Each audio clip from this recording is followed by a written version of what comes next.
Before the time of Jothlon, in the age of Zethar, there was a time undreamed of.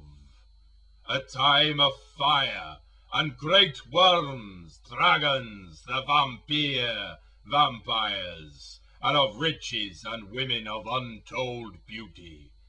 Out of this age came Scott, destined to wear the jeweled crown of Soros and to be king of the four lands. It is I, his chronicler, who know his story. The story of Scott, the librarian.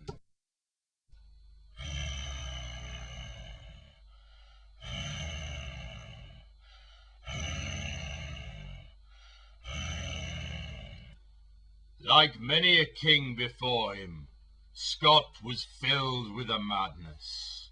He had conquered all, he had seen all, but something was wrong. He raged. He battled within himself, denied lands to conquer, foes to beat. He fell in on himself. His Majesty requires love, they gossiped. Love, he said. I hate. I crush. I destroy. But what is honor without love? What of the dreams of my youth, my tender youth, and my joyful middle age? I must search for something. He fell into martial training, his only respite from the madness of his mind. Strike, forward, back, forward. A simple military discipline that kept his mind from fear of the future. Yet, this training was hollow. What need was there to fight when he was so well guarded? What need was there to slash when there was no enemy to cut? His mind drifted to the women of his harem. He saw nothing in them. His artists, his portrait makers, entertained him no more. Slash, cut, stab, slash, slash, cut.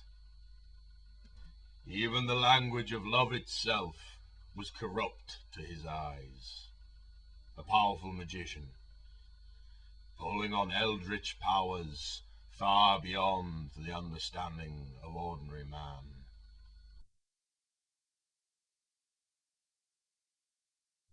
The very skies turned red with his power, and the earth boiled beneath his feet. Fearless he continued, till all around was fire and flame, cool to the touch, lethal to the soul. His palace dilapidated, his helm hung forlorn from the wall. The king looked at the spoils of war and despaired, for they were naught but dust at his feet. The throne room, once lit, seemed mean, and his throne seemed empty.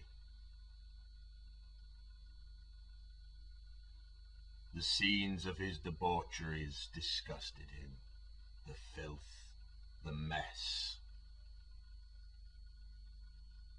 Is this what he had become, a fat sloth? The portrait of the man he had deposed haunted him.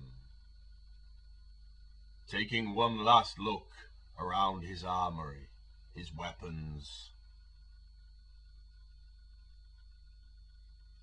his armor, he strikes out into the night. In the cool night air, he is transfixed. He is seized with a new sense of adventure and excitement. The possibilities of this world are endless. Casting around one last glimpse of his palace, he sees the mighty guardian at his gate.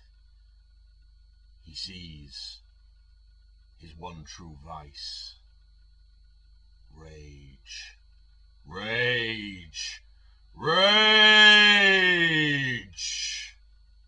Rage. Moving to a clear pool, he contemplates for a moment his fate. The blackened earth of his campaigns. The blackened earth, the peasant farmers he has destroyed. Is his fate to be even meaner than theirs?